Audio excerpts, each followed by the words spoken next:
Hello, everyone, and welcome to episode 3 of the Fuck me. Hello, everyone, and fuck you. Don't laugh. This was gonna be a problem. I hope you're recording this because, just the look on your face as you realize that you're fucked up. Hello, everyone, and welcome to episode 3 of the Dent and Dori Sim Racing podcast. My name is Dorian. Don't even bother to try to pronounce my last name. And here we have Calvin Dent today.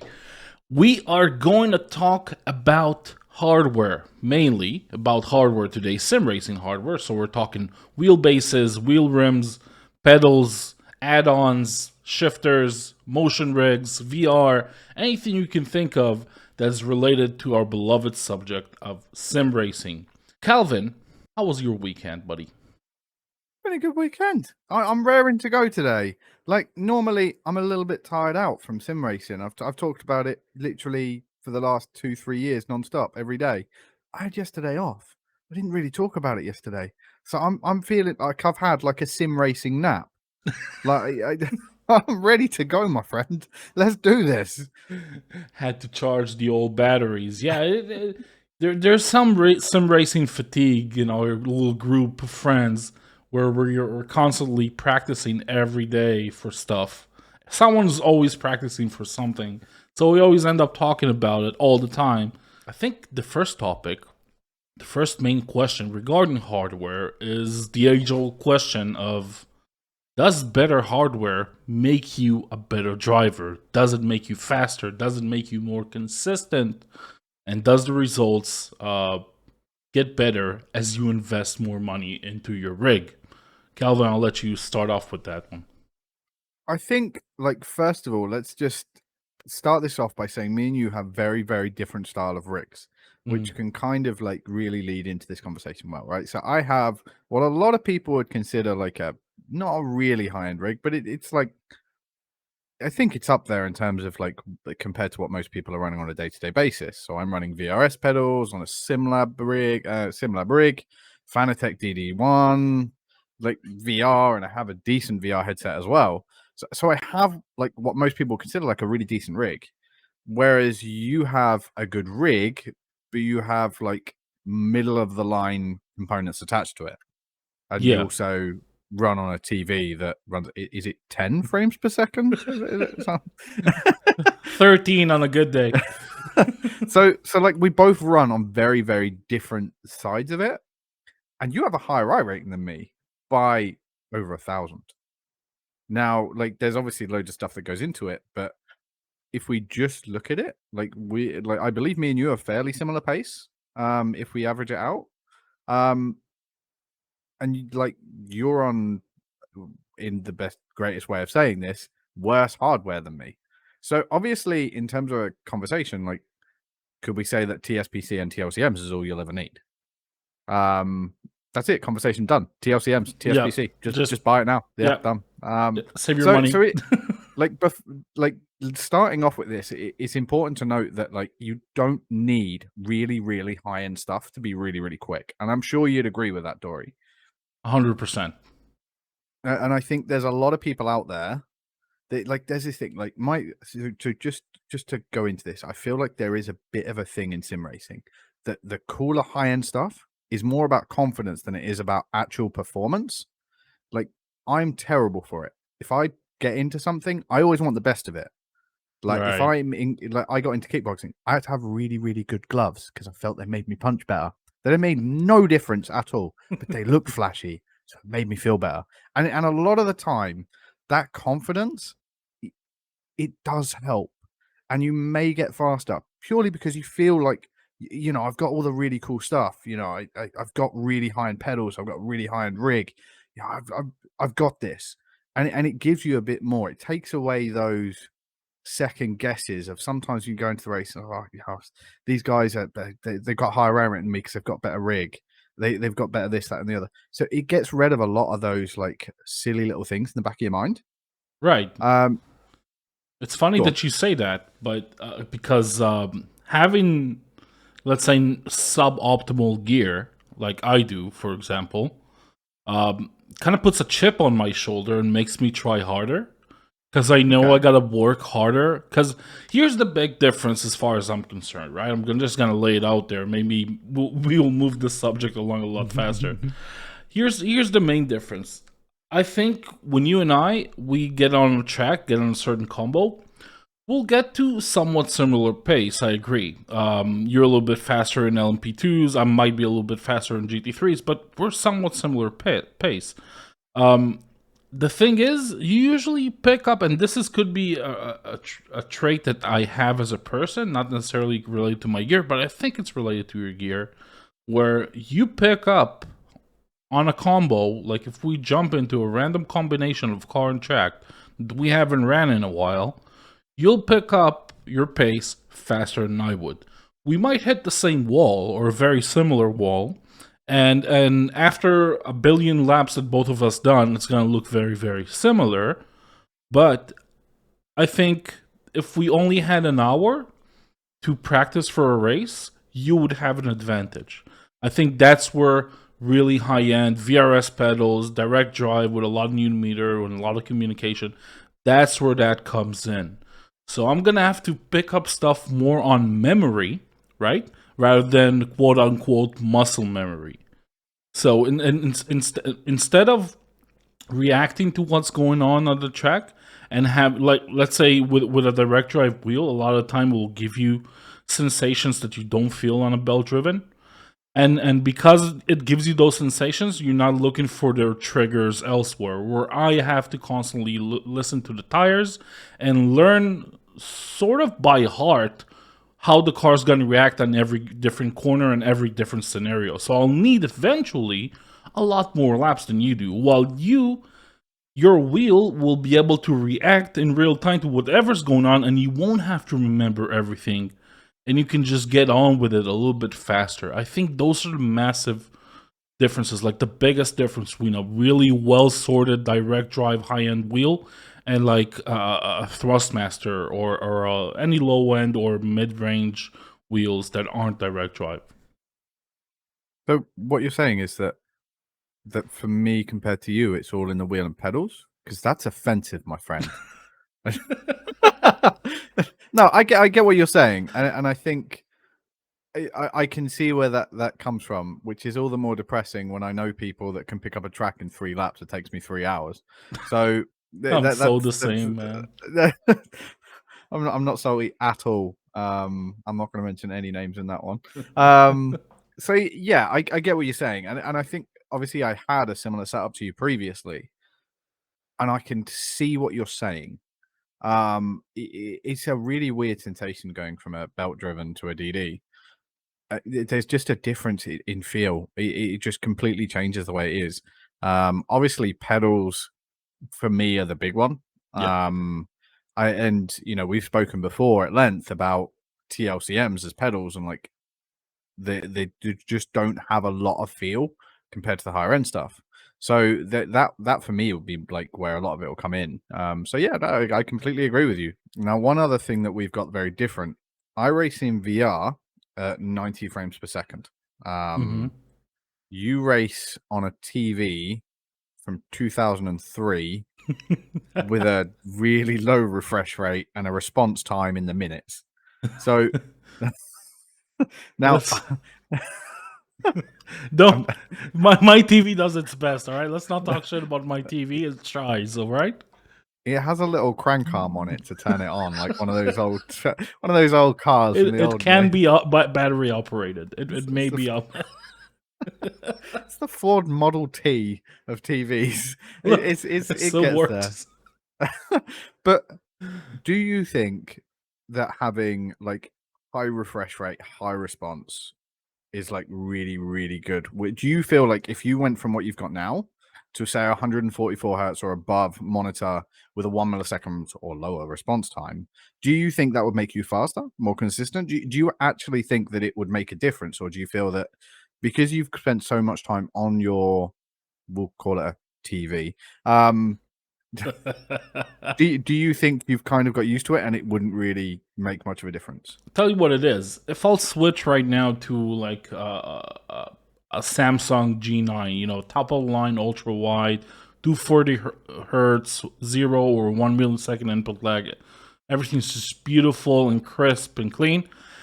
Immediately, I might actually go backwards because input lag is just what it is. It's input lag. The low refresh rate, the fact that I'm having to use VSync on a TV, that all adds input lag. But input lag is something you get used to.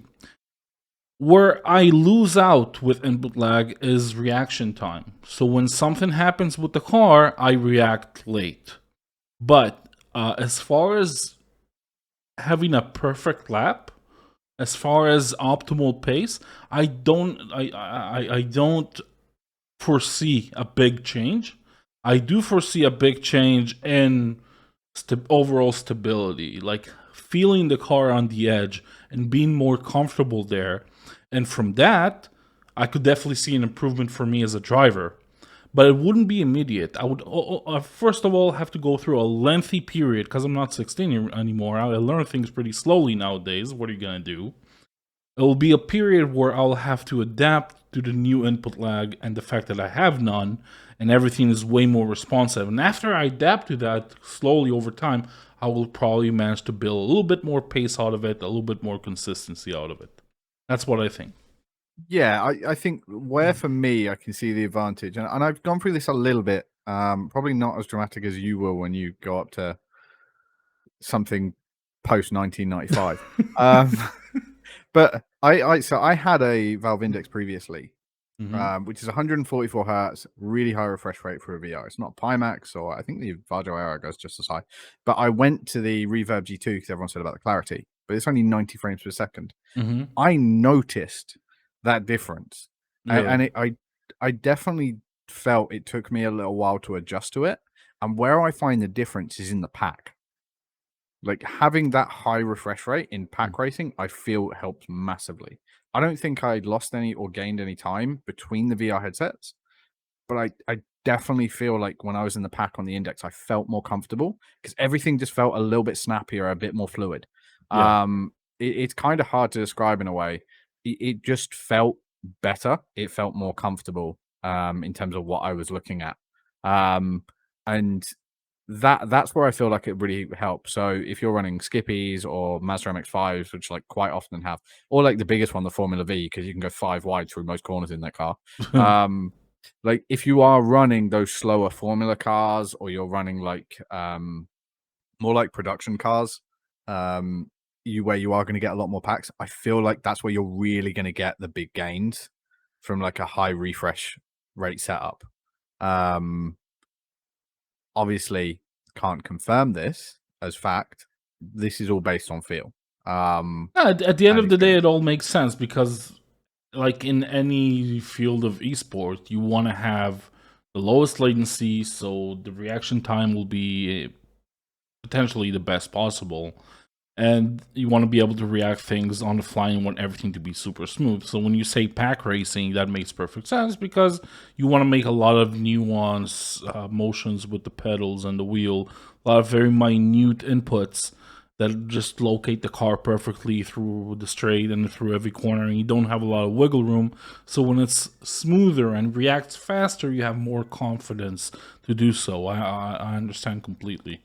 It's Yeah. like driving with latency, where someone's just lagging, having crappy internet, and you see them moving around erratically or unexpectedly. You don't.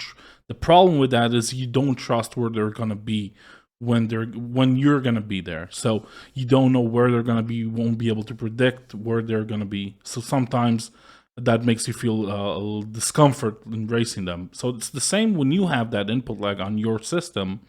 You just get a little discomfort from not knowing how much the car's going to react when you move the wheel or the pedal. I think that Yeah, might be it. it's definitely a strange one. I guess like let's face it, overall in sim racing, everything is about data and analyzing data as quickly as possible.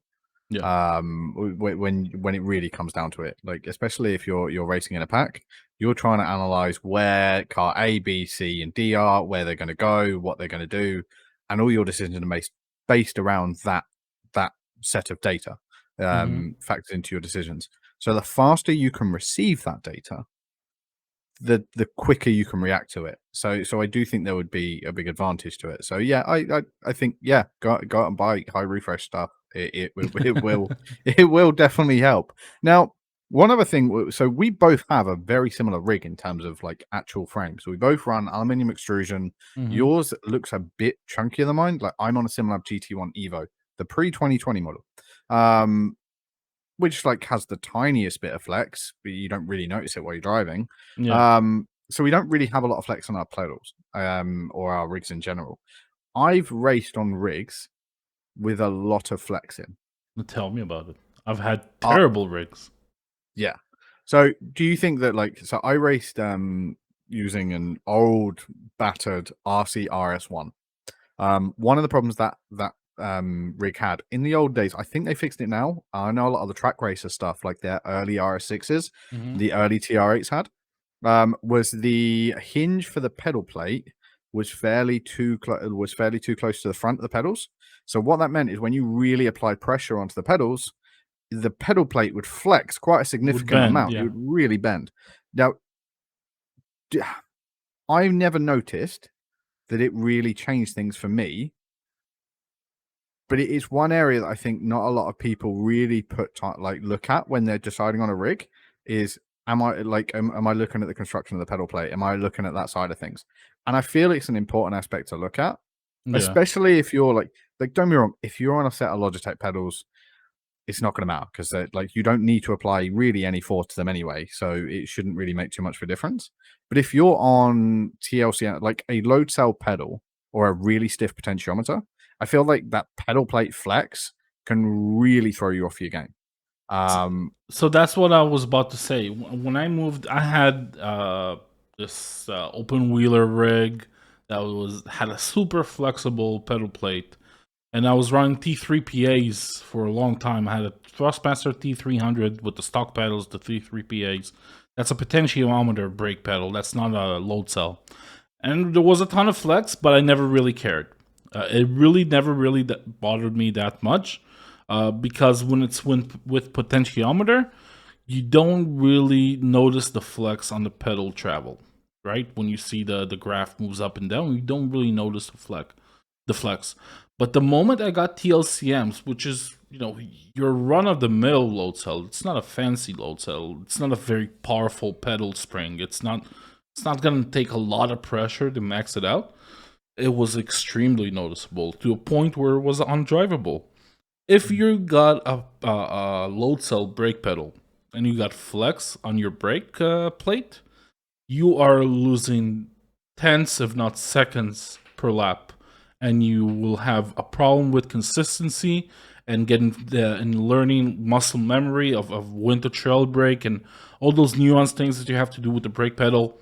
It's going to be very difficult to learn those unless you find a way to stabilize it. That's my experience. So because when I had a crap rig before this aluminum extrusion, T3PAs worked great, was fast. TLCMs was slow for about a month until I stopped and got a rig. I had to stop. I said, "Look, this is not working." Like I had to, I try to do some fixtures, so lean against the wall and it won't be flexing too much. But anything I did was just band-aids. At the end of the day, I had to get a proper pedal plate that was like a nice and thick and had good mounts all the way across, so it wouldn't flex at any point. And now, after modding the plates, I can slam 250 kilos on the pedal and nothing will happen. So Yeah. obviously, for consistency and just learning, you need the stability. You need something that doesn't flex. But as you've said, as long as you're not going full load cell and a strong wheel, really, all you need nowadays, like all I really recommend to anyone trying to get into sim racing, if you're listening to this podcast thinking, should I get a wheel and what wheel should I get, or trying to recommend to someone, all you really need is a G29 or a T300, something in that region. I would recommend a T300 just because of the belt and not cog driven system. But that's really all you need, and a desk chair and a desk. That's it. Get a chair that doesn't have wheels on it. Put the pedals on the floor. Put the wheel on the table, and go have some fun. Don't even buy screens or anything. If you, and this is a golden rule for me. Whenever I recommend anything to anyone who's new into sim racing, if you can survive for about 6 months of the hell of driving at a desk with a desk clamp and pedals on the floor and backache and all the crap that comes with it, if you survive it and still want a sim race, looking at your rigs thinking, I want to do some laps, then buy yourself a rig. Then it will justify the price. I'll agree with that. And just to add to that, talking about like Logitechs and T300 and stuff like that, the amount of people I've spoken to that have like always really liked the idea of sim racing, but have said, I can't really afford to buy like what you've got with like a DD1 and blah blah blah. But what else? They shouldn't. The like it puts them off getting into sim racing. Mm-hmm. And the amount of people I've said, like, just buy a Logitech G923, the modern one, or in my opinion, the better one, the Thrustmaster T248, which is similar price bracket, but a slightly better construction, better brake pedal. Just buy it and get into it. Like Dori, like you just said, sorry, I don't know why I'm talking with you in the third person. Bizarre. Brain's just gone That completely Dori there. guy, he's something, right? Yeah, that Dori. Who is he? Yeah. Breaks pretty late and does really well in Nürburgring 24. We don't talk about the Nürburgring. But like overall, like just get into it. Like I feel like so many people look at the price range of the expensive stuff in sim racing, and it puts people off from getting into it as a hobby. And just like I started off on a G29 with a shifter. I got a shifter as well because I'd never used it once, but I had a shifter, so I can flex on that. And that's how I started, and I loved it regardless. Yeah. And it was only as I got more and more into it that I expanded it. Like there's so many people out there that the gear is like almost more important than the racing, which for me doesn't make sense. No, Like the amount of people I speak to that it's almost like they want to talk about the hardware, not their racing or what they race on. Well, let me play devil's advocate on that one because, first of all, I agree with you essentially. I think the content, what you're doing, the racing, the driving, that's the fun part, right? The gear just adds to the immersion, so it's never crucial to have the best or constantly upgrade. Just go out there and have some fun. But everybody come into this expecting different things. So we are here, me and you, Calvin, because we love the competition. We want to be racing on the edge, and if we were dead broke and couldn't afford the gear that we have, we would still find a way to race. I would race people on a pad because I want to race, right? I don't care about the wheel. This is just a means to an end. I want to race people and prove that I'm better than them. That's all I give a shit about in this universe. And I think you're the same. Some people want the driving experience, which I fully respect. I don't understand at all. Go get yourself a track day car. Go to Hertz and rent a car and go do drifting in a parking lot. But it's fine. I respect it because you're coming into this from a different angle. You're trying to have some fun. It's a freaking video game. I'm never gonna take that too seriously, right?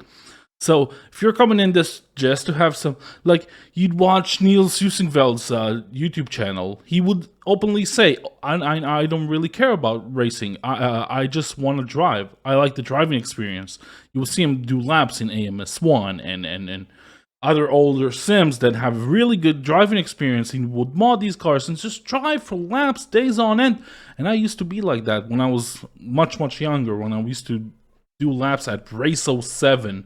Just on a controller, doing laps on races. So I didn't really care about racing, just wanted to learn the mechanics of driving. That was really interesting. But over time, I got more and more interested in competitive multiplayer, both in things outside of Sims, like shooters and stuff, and in Sims. So that's what I care about today. So I don't understand why someone would come into this looking for a super realistic experience, because I don't really care about it, but I respect it. I can say I understand that, but I don't agree with it. That's the best way to put it, I think.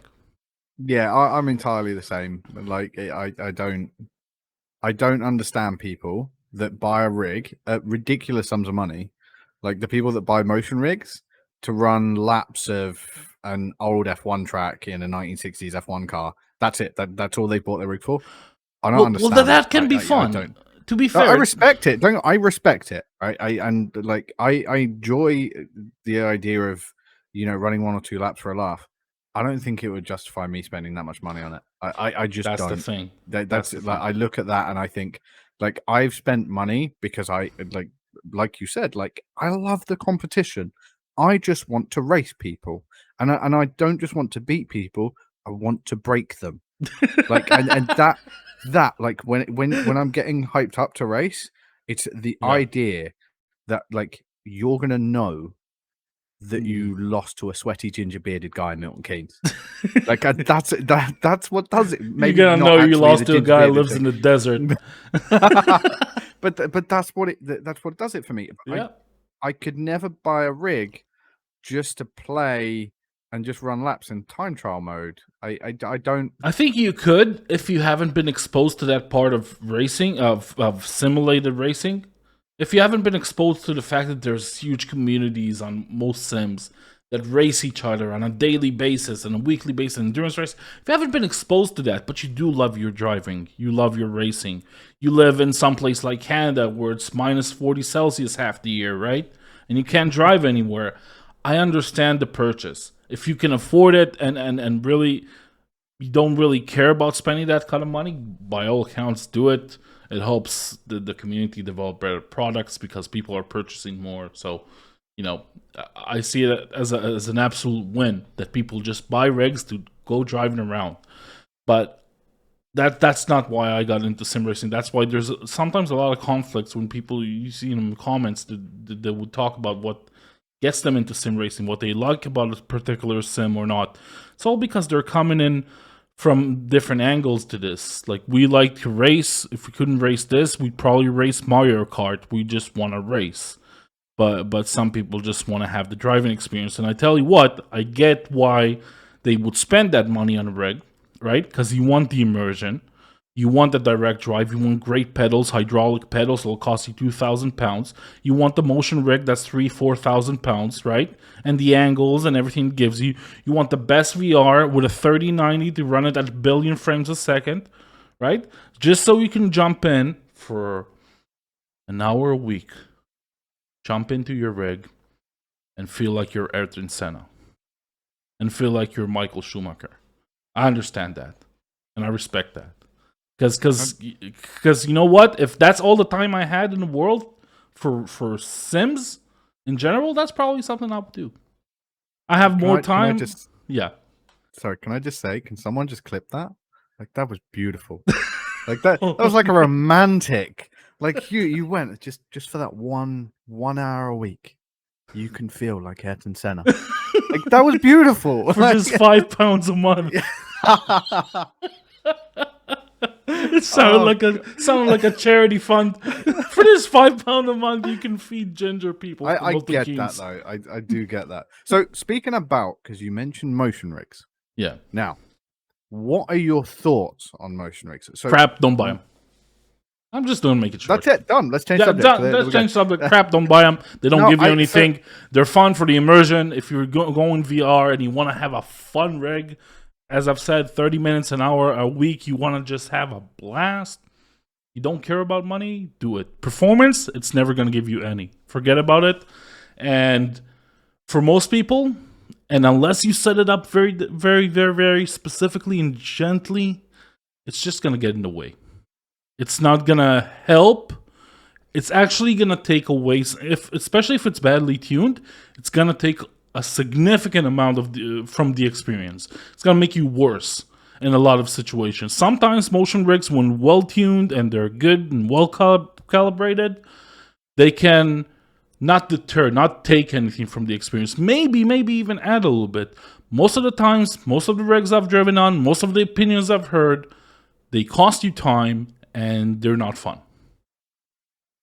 Yeah, there we go. There's like, thanks for that, Dori. That was consumer advice.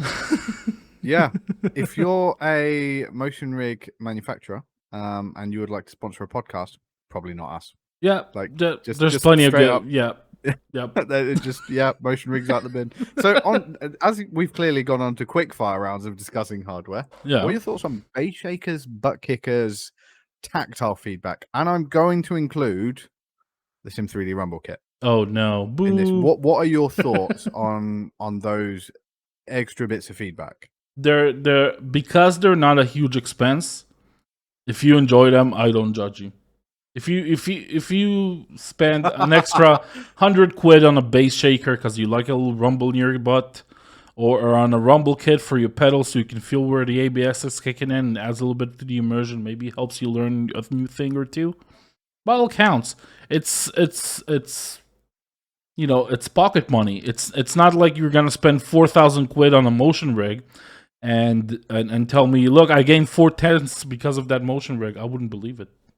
I wouldn't buy that in the world in a million years. But if you go and get something like what you make, which is a rumble kit that I've now getting used to nowadays on my own pedal kit, the rumble kit for the pedals, you can get used to something like that, and I can see the benefit. I don't think it's a game changer in my honest perspective, but I think it can help certain drivers learn new things about their car.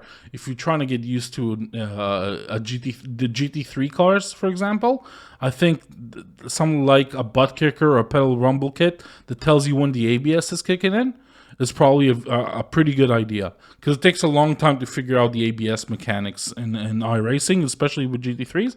That's something that could be beneficial, but again, I think you can learn that without it. So I don't put it as a crucial piece of kit, right? Yeah, I'd agree with you. Like, so I have two bass shakers on my rig. They're not butt kickers because I don't have butt kicker money. I like bought the bass shakers online. I built my own kind of kit, and they're both mounted underneath my seat. I also run the pedal rumble kit, obviously. Well, like, kind of sell them, so I guess I kind of have to. And I also run two seat motors on mine as well. And in terms of the bass shakers and stuff, I find it really immersive. Like, I really enjoy the feel of the bucket, like the bass shakers. Like they just make it feel a bit more alive, which is really cool. The pedal rumble motors, like, funny you mentioned about like the finding the little bits. Like, the amount of people I've spoken to that, like, because obviously I've sold one or two of these kits now.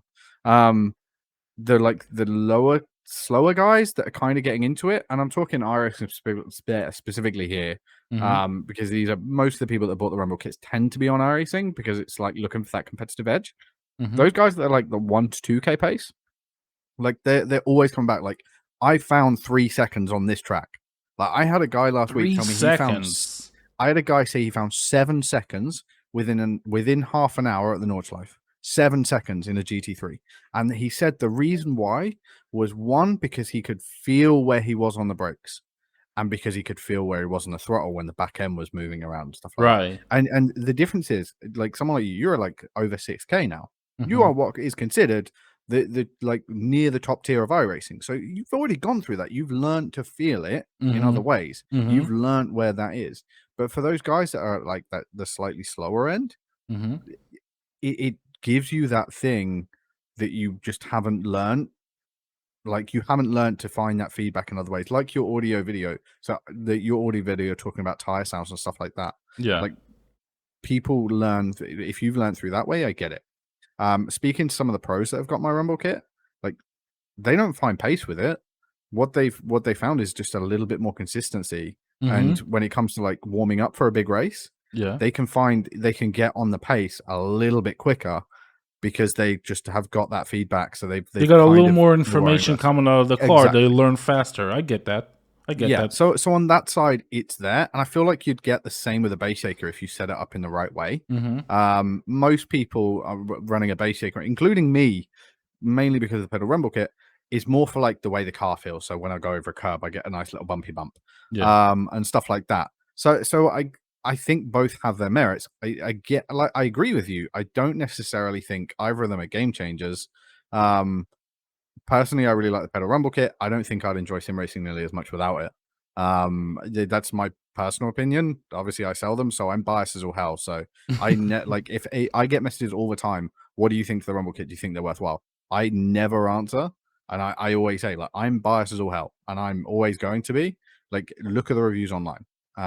because it's very easy to get twisted.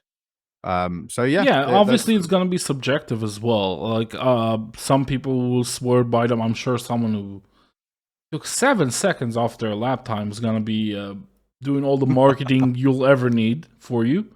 Because yeah, obviously we all know that 7 seconds is not something that easy to come up by. And as you were saying it, I was like, this guy must have had serious driving issues before that, because to find 7 seconds is to basically going from crawling to sprinting in a very short succession. So uh, basically, it must have been the fact that uh, he wasn't aware of how much pressure he was putting into the pedals. It seems yeah, like. without a doubt, So that that and must have that's taught. So you must have learned that very quickly without having to develop muscle memory, which could take hundreds of attempts, thousands of attempts on the same corner, on the same car, on the same track, in order to develop them. If you don't have them already, if you're trying to develop them from scratch, all the thousands and thousands and thousands of laps I've done over the years on Gran Turismo and other sims and other games have brought me a little bit more preparedness. A little more prepared is what I'm trying to say into iRacing, and that's why I never felt like the gap wasn't that big. I found 4 seconds from the day I joined iRacing till today in the past 3 years. That's what I found on average, yeah, around 4 seconds. Right? If the guy found 7 seconds with a Rumble kit, that means that he had some major issues, and that's fine, because obviously if you're new, you're gonna have those major issues. Everyone is, unless you're an absolute legend, alien guy who's so talented that every time he gets on track, he's faster than everyone. Unless you're that guy and you're coming in new to such a deep sim like iRacing or ACC or anything like that, you're gonna need some help, whether it's coaching or doing a lot of practice, or maybe some exterior help like add-ons and better wheel, better pedals, stuff like that. yeah, I'd agree with that.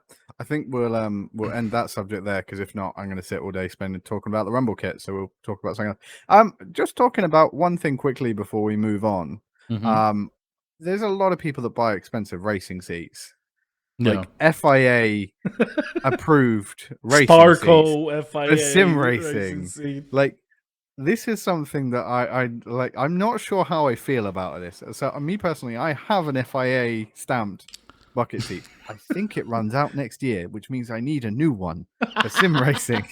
But like I have, it wasn't a really expensive one. It's a Merco RS2.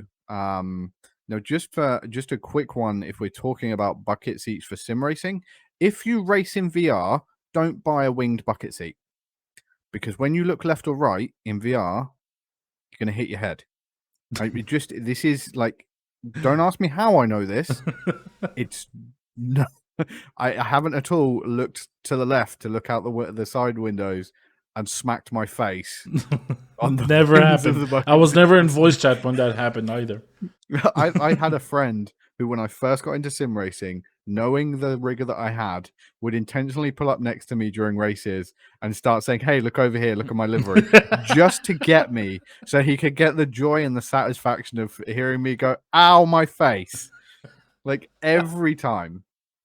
And that's it's yeah. Just don't buy a wing bucket seat if you're racing VR. It's dumb. But yeah, like, what are your thoughts on people that buy these really expensive, like £1,000, carbon fiber racing seats for sim racing? Basically, it's like anything else that you buy that's overpriced for your hobby. You do it because you can and you want to. You don't need to do it because you need to, right? So Yeah, no one ever needed a Ferrari, but you ask me, do you want a Ferrari? Hell yeah, I want one. So some people just buy the best stuff because it's the best stuff, not because they need the best stuff. I don't think an FIA rated bucket seat is better than the seat I have for endurance races. My seat costs 3 pence, so I can sit on it for 14 hours a day, and I weigh like 2 people. So just saying, my seat with very little monetary investment gets the job done, but it doesn't look as cool as like a it's like a fully pledged FIA seat with wings and rocket boosters and turtle shells coming out of it and I don't know. Helicopters Like, coming. Fucking Inspector Gadget seat that fucking takes off, dude. Halfway through a race. I just, Ejecto seat, oh cud.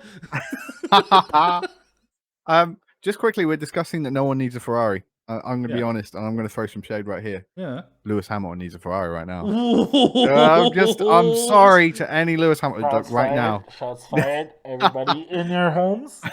So yeah, we'll change subject very quickly before we get This is absolutely now destroyed in becoming the comments. F1 shit talking podcast. Okay. But yeah, I don't get it. Like, don't get me wrong, I don't agree with people that go out and buy like really cheap eBay bucket seats. You know the ones they're like really bad because they're not comfortable. They're not really. They weren't designed. They were just chucked together in I some have a dodgy friend who factory. did that, and his explanation was very simple. I wanted to look cool, and I only drive once a week, maybe an hour, because I'm practicing for when I fly over to the Nordschleife to do some hot legs. Yeah. So he only gets on for an hour a week, and he wants a cool looking rig. You know what? It was cheap. I can't argue. I can't argue with that. Yeah, I For get me, that. it'd If you're be racing an hour a week, absolutely dreadful. For you, it would be dreadful because we can go and jump into a 4-hour session and not even notice that it's been 4 hours. But if we're on a seat like that, like a cheap knockoff seat, we'll feel it. We're old ass men with, with knuckle issues and chiropractic. Like, we need a chiropractor every time we wake up in the morning. So yeah, we're gonna feel it. If you'd have asked me 5 years ago, I'd have bought the cheap eBay seat, like 100%. Like 5 years ago, I'd have bought the cheap eBay. I've never had back problems, so if you'd have asked me 5 years ago, I'd be like, I'm basically invincible.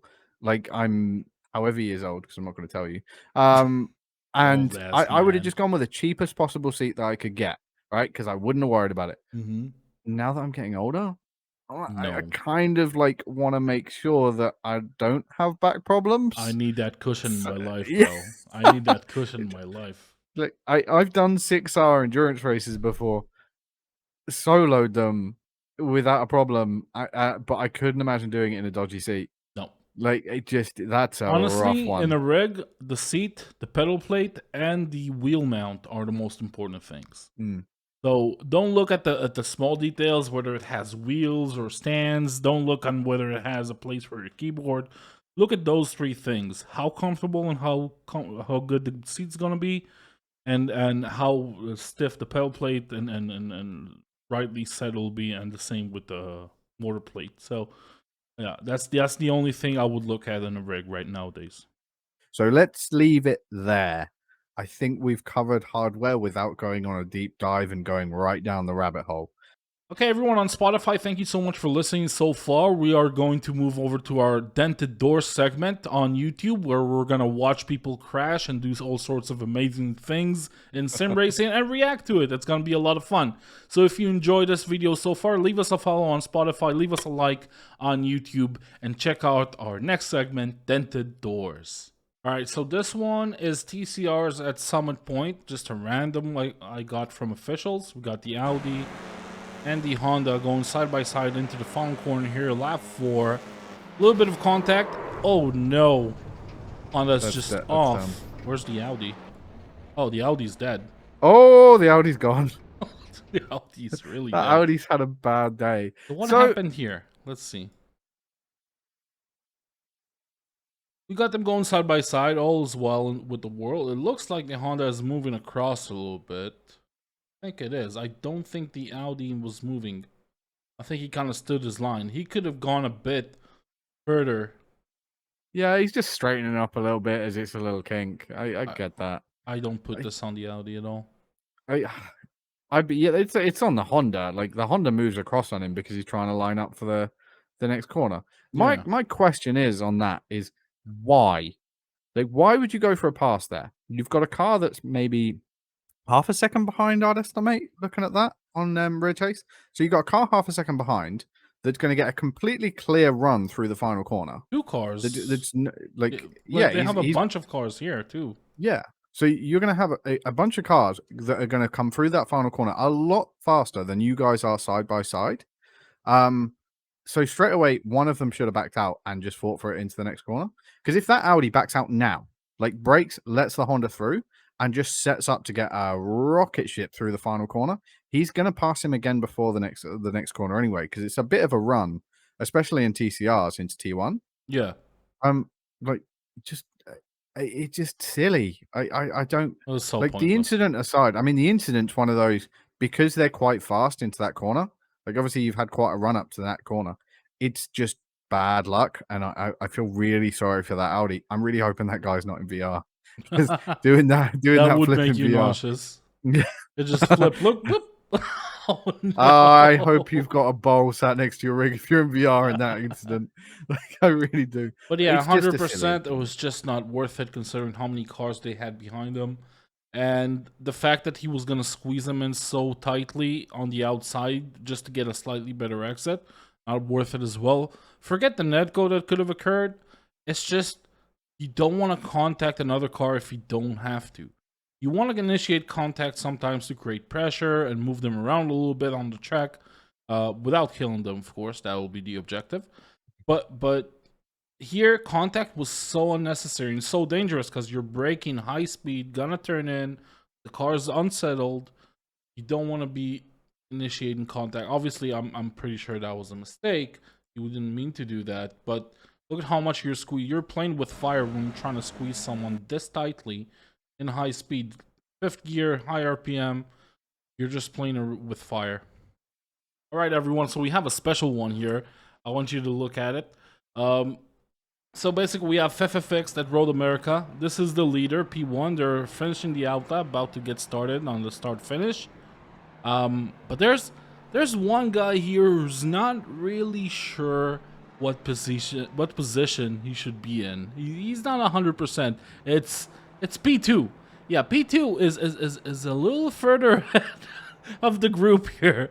And what happens next is fascinating because as you can see, the safety car is going in now. The leader is going now, but P2 can't do anything. Oh no! You spent all your time. You got your quali done. You worked hard. You worked Just hard. to You did. I'm Throw it sure all you did. away.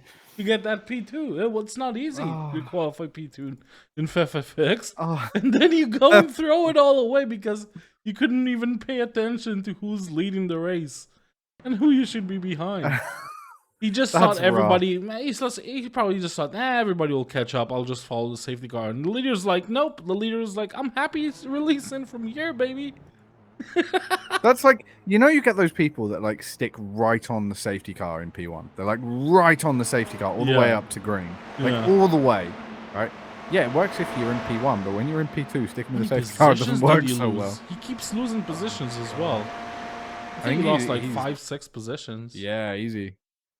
That cost him. I think it's more than that. Like, he so lost he was in 1, second. 2, 3, 4, 5, almost 6 positions. So 5 positions, and I'm guessing 6. Yeah, I would say 6. Yeah, 6 is going to rifle that up his inside.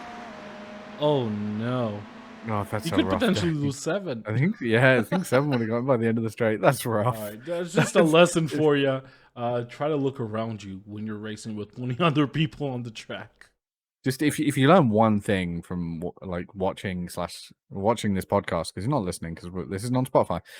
If you're watching this podcast and you want to learn anything, don't do that. Like that's it. Just don't do that. Don't do that. All right, incident number 3. We got T1 at Road America. Let's see what happens. We got the white Ferrari and the gray one coming into turn 1. It's already a very, very narrow approach, so it's quite obvious what's going to happen here. If you're being blocked this way, and this is before I'm even looking at the accident, but if you're being blocked this way, right now, you got nowhere to go. You want to opt out of being in this situation. 11 times out of 10, I would say confidently. So you don't want to be here. If someone's squeezing you this hard, you have no wiggle room. Back out of it. Brake harder, brake earlier, and go back to the outside line, which will give you a better exit and potentially set you up better for the next one. Why is he squeezing him like that?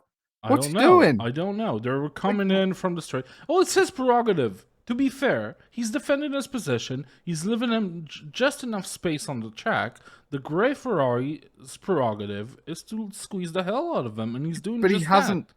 Like, if you're going to defend the line, why not go across before he gets up alongside? Like, why are you doing it so late?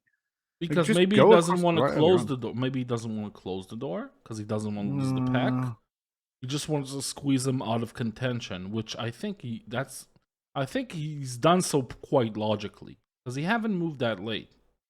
It was already quite apparent, but he's squeezing, squeezing, squeezing. And the guy's committed on his brakes, and I mean, this guy, this Archie Smith, this guy's in a straight trajectory. He's not moving. Like, hmm, interesting. I like, definitely see the gray Ferrari moving across. yeah, It's his right to that's squeeze him, but from this point on, you can't move. You yeah, will straight up cause an accident. I don't care who's to blame. From this point on, you're committed. This is the 3 marker. This is your braking zone. You gotta stay put.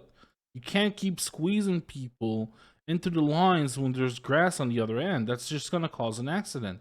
I don't care if you think you're right. You were in the wrong here doing that.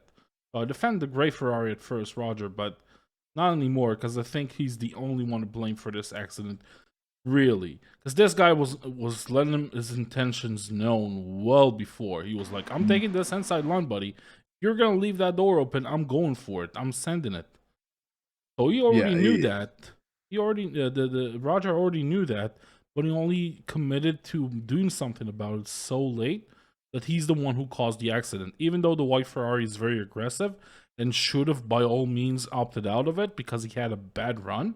Like, there's no way you're squeezing here, buddy. yeah. There's That's no racing last line for minute. you here.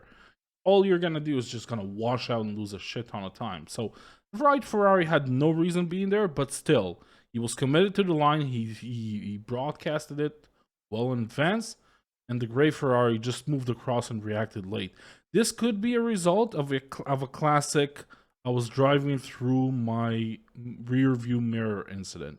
You know, where you're just driving and looking in your rear view to see if the guy's dog bombing you, and because you're looking in your rear view, your hands are moving with where your eyes are looking at.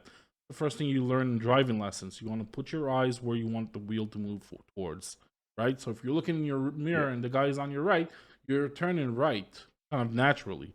So you're shutting in the door on him so late, causes an accident. Both cars seems to be get taken out on this. The white Ferrari somehow makes it. I like the little nudge from the white Ferrari just to go away. Just Right, it's a little like look at just on the exit. Look at him come across. He's like, so he's drifting there, and he's also like, tandem he drift. holds a drift. That's a nice little Yeah, drift, yeah. and then he So comes that's out of it overcorrected, and then just like, get away. gotta go away. Yeah. Just leave me alone. And now we got Oh, the he's gray Ferrari. rotating. Oh He's no, rotating. that Oh is god, not. that's a rejoin. You don't want to be doing that. You had so much runoff. Look, you're going wide here. Where's chase view? You're going wide here. You got all the runoff in the world. Why are you trying to steer so hard, bro? Why are you trying to fall while steering on the dirt? You know what I mean? That's like textbook wrong move. Look how much steering Don't. input, and he goes on fall. First Yeah. gear. So guess what's gonna happen? You're gonna over rotate. You're gonna go across the track 9 degrees, Oh, hit a that guy guy's race is going done. 100 miles an hour, just gonna straight up slam into him. That guy Who was it that who got had slammed into them? Was it this I guy? think it's this guy. Yeah. He had like, what's he gonna do? Like? No, it's the car behind. Oh, that guy. Like, he's just a passenger. Like, what are you gonna do? Like, I you've don't come think he could have flying saw around it T1. coming. Like, is it this guy? I think so. Yeah. Yeah. I mean, Like, he what are saw you it gonna do coming, there? but he's all the way to the right. He's not taking the usual racing line. He's like, this guy's compromised. I'm gonna stick to the right. By all accounts, all this guy had to do is keep his wheel straight and be soft on the power, and he would have made it out of it just great. He would have still had a race to run, but this guy was Oh, just Francois Jonathan. just dodgy Sorry for you, bro. decision making all around. Honestly, dodgy Yeah, decision making all around. rough day. The guy, the guy in the grey car. Mm-hmm. Ah, it just that's amateur. Bad, bad day at the It's office. rough. It's a rough. I mean, like that squeeze into T1 anyway. That was. Do you know what that driving looks like? That looks like you've had a bad race in the race before.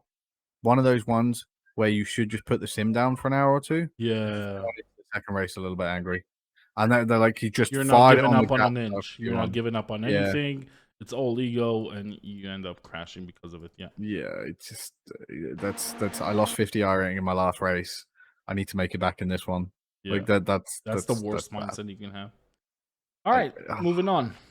All right, everyone. So this is a classic case of don't race your teammate. And you know what? No one's innocent of this. Not even Team Redline and potentially Jos Verstappen, but we all know this is Max Verstappen driving. So let's see what happened here. Walk us through it, Cal. so this is final lap of the race. This is the run up to the checkered flag. And as you can see, it's two red line drivers, and there's a red line driver in fourth as well, from the looks of it. Yep. Chris Lullum's like, I'm going for this. I'm going up the inside under the apron, which is a little bit annoying, although I'm pretty sure it's legal in IMSA to do it. Goes up the inside, and Jos Verstappen, definitely no one else, just comes across and just that's it. End of the race. You've No oh disrespect, no. but this looks like a rookie MX5 incident. Now my question is, obviously, red line drivers, they're all very professional. Who's shouting at who over this? That's that's in the race debrief. Who's Like getting a bargain? if these were Sim 3D drivers, if we were looking at an incident between our drivers, that's a tough one. That is really a tough one because if it's legal to go under the apron in IMSA, then essentially Chris didn't do anything wrong. But if it was me, I know these guys are red line and these things matter to them more than it does to me. But this was me going under the apron on your teammate. That's a shady move. Them's fighting words, buddy. I'm gonna guess they were in voice chat together. It's two red Messing line drivers around. and an official. Like, I'm gonna guess they were in voice chat, and I'm gonna guess about a second after this, you hear one of them scream obscenities at the other.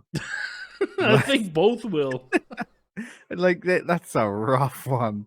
And then you give Fordzilla the victory. Like, Imagine. like you lost to Fordzilla. Yep. What are you doing? I'm not saying Fordzilla are bad But your team at all. redline.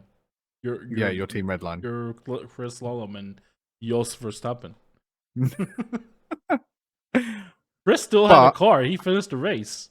I mean, that's not really. That's you can't really say that he had a car. He He's had got some bits of a the car little left. bit of the car left. Yeah, he's got some car It's left.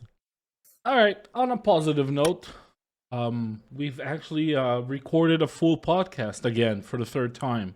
If you enjoyed it, leave a like and subscribe and do all those good things. We'll be here next Monday. Until then,